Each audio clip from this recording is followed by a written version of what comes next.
Students, I wish आप सब अच्छे होंगे और बढ़िया से पढ़ भी रहेंगे। आज हम टॉपिक करने वाले हैं क्रिस्पर कैस9। देखिए, क्रिस्पर कैस9 समझने से पहले ये समझिए कि अगर आपके घर में आपके घर हमेशा एक sweet home where we want to stay safe, जहां हम सुरक्षित महसूस करते हैं, कोई आपको सस्पिशियस पर्सन दिखे, कोई आपको लगे कि यहाँ भी कोई चोर उचक्का घर में के बाहर घूम रहा है और उसकी कोई प्लानिंग है, आप क्या करते हो? थोड़ी सिक्योरिटी टाइट कर देते हो। आप क्या करते हो? अपने सब परिवार वालों को बता देते हो कि अच्छा कोई है पर्सन जो डेली क्या है वॉच कर रहा है, तो हमें उस पर थोड़ा सतर्क रहना है। तो आप क्या करते हो? घर में क्या करते हो? एक नोटिस बोर्ड में उसकी फोटो चिपका देते हो, ऐड कर देते हो। जब आपने फोटो चिपकाई तो every member is aware okay कि इससे थोड़ा बच कर रहना, अगर घर में बेल मारे या फिर इसको एंट्री नहीं देनी है।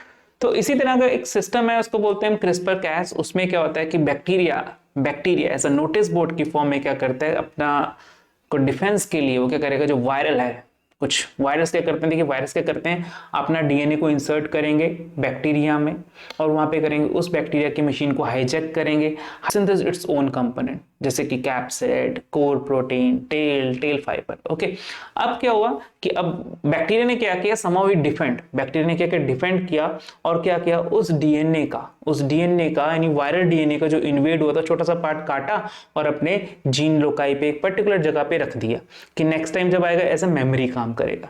ओके, तो इस तरह से क्या हुआ, डिफेंस कर लिया कि he has some notice board, you can see it as that is being taken से फॉरेन डीएनए लिया, उसको चिपका दिया कहां पे, अपने डीनोम में, और पर्टिकुलरली एक जगह पे रख दिया, उसको हमने क्रिस्पर बोलते हैं।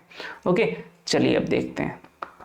तो हमने किसकी बात की, बैक्टीरिया, ठीक है। तो 1987 में जापानीज साइंटिस्ट योशिजुमी इशिनो और उनके साथियों ने एक खोज करी, एक डिस्कवर किया बैक्टीरिया में एक पर्टिकुलर से सीक्वेंस देखे उन्होंने कि अच्छा ये पर्टिकुलर जगह है जहां पे कि रिपीटेड सीक्वेंस मिल रहे हैं, और उसको उन्होंने नाम दिया क्रिस्पर, जिसका नाम था cluster regularly interspaced short palindromic repeat. Okay, तो ये है वो साइंटिस्ट जिन्होंने खोज की। ओके, तो वायरस क्या करेगा, जैसे ही वायरस इन्फेक्ट करता है बैक्टीरिया को, है ठीक है, आप यहाँ पे आप इमेज देखेंगे, वायरस ने क्या किया, बैक्टीरिया को इन्फेक्ट किया और इसने अपना डीएनए को क्या कर दिया, इंजेक्ट, वहीं पे करते हैं, हाईजैक कर लेते हैं बैक्टीरिया की मशीनरी, क्योंकि अपने कंपोनेंट बनाने हैं, जैसे कि कैप्सिड, टेल फाइबर। ठीक है, अब क्या करना है, बैक्टीरिया ने क्या करना है, डिफेंस करना है। बैक्टीरिया डिफेंस कैसे करेगा कि कुछ पार्ट इसका क्या करेगा, कट कर लेगा। किसका पार्ट, जो फॉरेन डीएनए यहाँ पे क्या है, जो वायरल डीएनए, उसको कट किया, ठीक है। और कट करने के बाद क्या किया उसने, एक पर्टिकुलर अपने डीएनए मतलब खुद के जीनोम में एक पर्टिकुलर साइट पे उसको क्या कर दिया, इंसर्ट, ठीक है, कि क्या किया उसने, इंसर्ट कर दिया, ठीक है। और क्या करा उसने बेटा, पर्टिकुलर साइट पे इंसर्ट। ओके, अब इंसर्ट कर दिया, किस पर्टिकुलर साइट पे इंसर्ट किया उसको हमने बोल दिया क्रिस्पर लोकाई, ठीक है जी।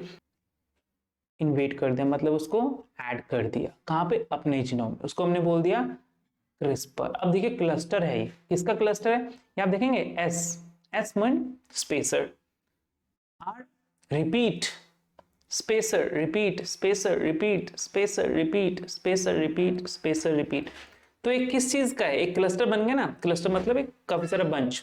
अब उसमें जो ये स्पेसर रिप्रेजेंट कर रहा है, दिस स्पेसर, ये जो स्पेसर है ये है क्या, ये है वायरल डीएनए का पार्ट। क्या है ये, this is an part of the viral DNA, ठीक है जी, this is an viral DNA part.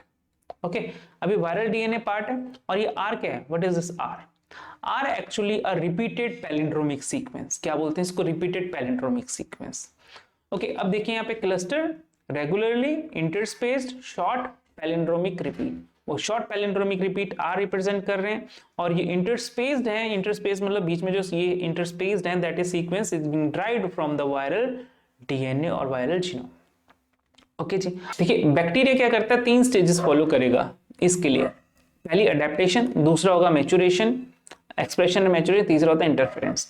अब अडेप्टेशन में क्या होगा कि जैसे ही वायरल ने अपना डीएनए इन्वेट किया तो यहाँ पे 2 प्रोटीन काम करते हैं, that is cas1 and cas2। क्या बोला मैंने, cas1 प्रोटीन और cas2 प्रोटीन, ठीक है जी, cas1 एंड cas2 प्रोटीन। तो ये cas1 cas2 प्रोटीन का they will cut it down, क्या करते हैं इसको कट करेंगे डीएनए को, वायरल डीएनए को, और इंटीग्रेट करेंगे कहां पे, बैक्टीरियल डीएनए में और बैक्टीरियल जीनोम में, ठीक है। और कहां करेंगे, पर्टिकुलरली क्रिस्पर लोकाई। अब यहाँ पे देखिए ये एस है, ये आर है, ये एस है, आर है, okay, again spacer repeat spacer repeat spacer, तो ये क्या होगा, क्लस्टर हो गया। स्पेसर कौन सा, स्पेसर होगा हमेशा वायरल डीएनए का पार्ट। अब नेक्स्ट चीज आएगी that is maturation, expression maturation. इसमें क्या होगा, इसमें होगी ट्रांसक्रिप्शन। क्या होगी, ट्रांसक्रिप्शन। Okay, transcription. जब ट्रांसक्रिप्शन होगी, वी नो ट्रांसक्रिप्शन से क्या बनता है, it will synthesise an RNA. क्या बनेगा, आरएनए। और यहां पे जो आरएनए इसको हम बोलते हैं pre CR RNA. Okay, pre CR, this is CR RNA. अभी जो प्री सीआर आरएनए है, इसमें देखोगे कुछ लूप्स बने हुए हैं, ये लूप्स बने, ये लूप्स बने। अब आप बताइए मुझे, कमेंट करिए सेक्शन में कि लूप्स क्यों बने हुए। ये लूप्स बने हैं due to the repeated palindromic sequence. देखिए ये सपोज कि ये है A T G C A T, ठीक है। ये है डीएनए का, डीएनए का दो सेगमेंट, दो स्टैंड होते हैं। एक स्टैंड मान लो कि टेम्पलेट यूज होगा फॉर द ट्रांसक्रिप्शन।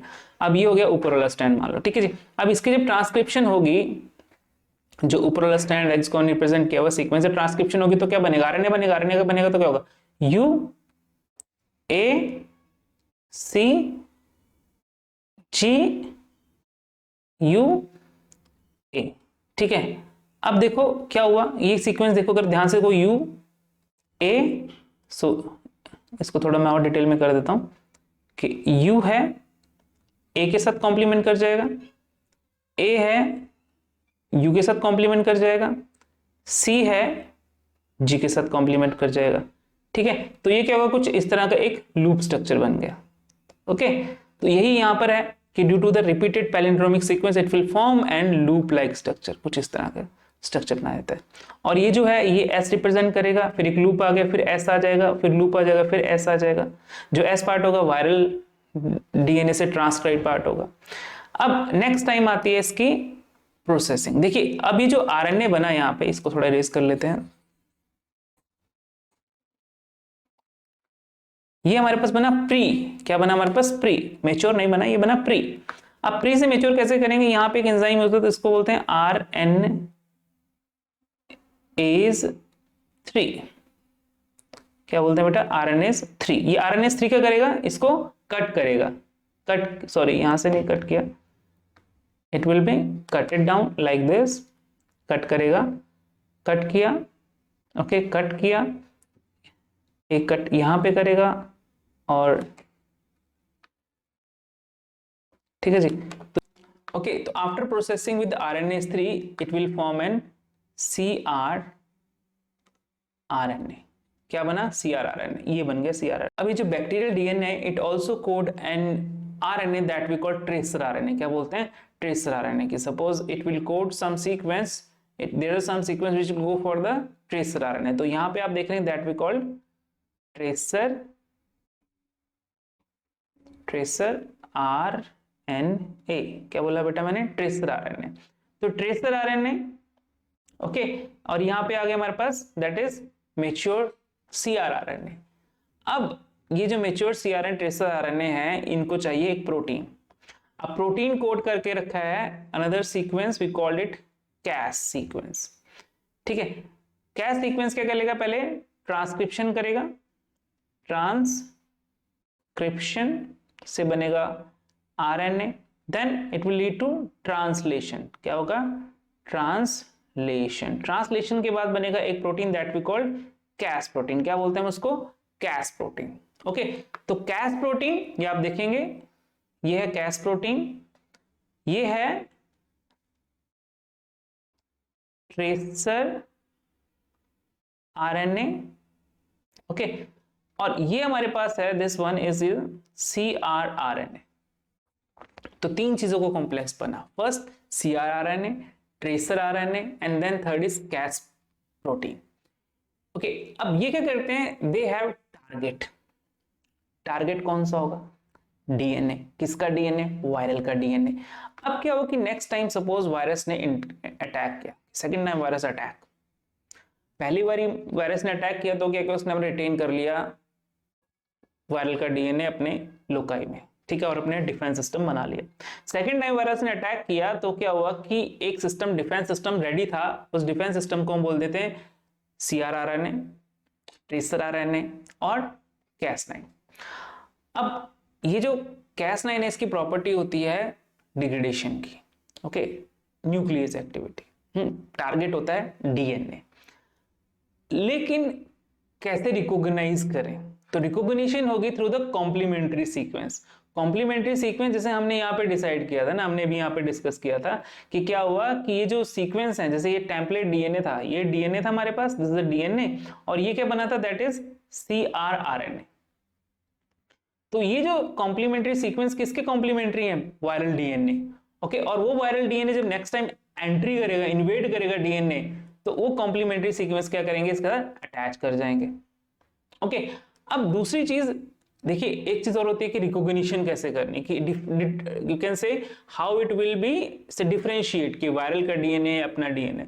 तो वायरल के DNA में एक particular sequence we call it PAM domain, क्या बोलते हैं उसको, PAM domain. So the PAM domain is recognise the viral DNA, and after the recognition of PAM domain, the Cas protein will cut it down the DNA, particularly the viral DNA। उसको पहले CRRNA कैसे बनेगा ये आपको मैंने बता दिया, ठीक है जी। इसको ज्वाइन करेगा ट्रेसर RNA और Cas प्रोटीन, तो बन जाएगा डिफेंस। अब इसकी थोड़ी क्लासिफिकेशन बहुत जरूरी है। दो तरह में, दो क्लासेस में इसको कैटेगराइज किया, क्लास 1 एंड क्लास 2। अब आप देखेंगे क्लास 1, क्लास 2। अब इसको फर्दर टाइप्स में डिवाइड किया, लाइक टाइप 1, टाइप 3, टाइप 4। तो ये जो है ये टाइप 1, टाइप 3 एंड टाइप 4 ये आते हैं क्लास 1 में। उसके बाद type 2, type 5 and type 6 they are under the class 2। पहली क्लास में 1, 3, 5, सेकंड में 2, 5, 6। अब प्रोटीन जिनकी एक्टिविटी है, ठीक है, न्यूक्लियस एक्टिविटी है, ठीक है, तो वो कौन से होंगे, यहाँ पे जैसे टाइप 1 की बात करें Cas3 है। जो प्रोटीन करेंगे जो प्री CRRNA था उसको मेच्योर CRRNA में, वो कौन करेंगे यहाँ पे Cas6। टारगेट DNA, और जो रिकॉग्निशन होगी कि सेल्फ है कि नॉन सेल्फ है वो होगी PAM डोमेन से, ओके। और जो इफेक्टर है यहाँ पे कौन सा, कैस्केड CRRNA और Cas3 प्रोटीन। अब जो हमने पढ़ा वो है CRISPR-Cas9। तो CRISPR-Cas9 फॉल करता है टाइप 2 क्लास से, क्लास 2 और टाइप 2 में, जहां पे की जो प्रोटीन है ना, जो कि डिग्रेड है, प्रॉपर्टी करता है डिग्रेडेशन की DNA को, वो है Cas9। और यहाँ पे जो प्रोसेसिंग वाला था वो कौन सा था, जो प्री CRNA को RNA में कन्वर्ट कर रहा था, CRNA में कन्वर्ट कर रहा था, दैट इज योर RNase3। और टारगेट क्या है, DNA। डिस्टिंक्ट कैसे करेगा, PAM डोमेन से। और इसमें जो कॉम्प्लेक्स था, इफेक्टर कॉम्प्लेक्स, वो कौन था, Cas9। सो आई विश के इट विल बी अच्छा, ओके। और ये रेफरेंस जहां से हमने ये लेक्चर बनाया है, तो thank you so much. I wish कि आपको समझ आया होगा। और अगर आपके कोई क्वेश्चंस हैं आप कमेंट सेक्शन में कर सकते हैं। अगर आपको लेक्चर अच्छा लगा तो please share, like and comment also. Thank you so much, have a nice time. Subscribe करना तो भूलिएगा ही नहीं। Thank you so much.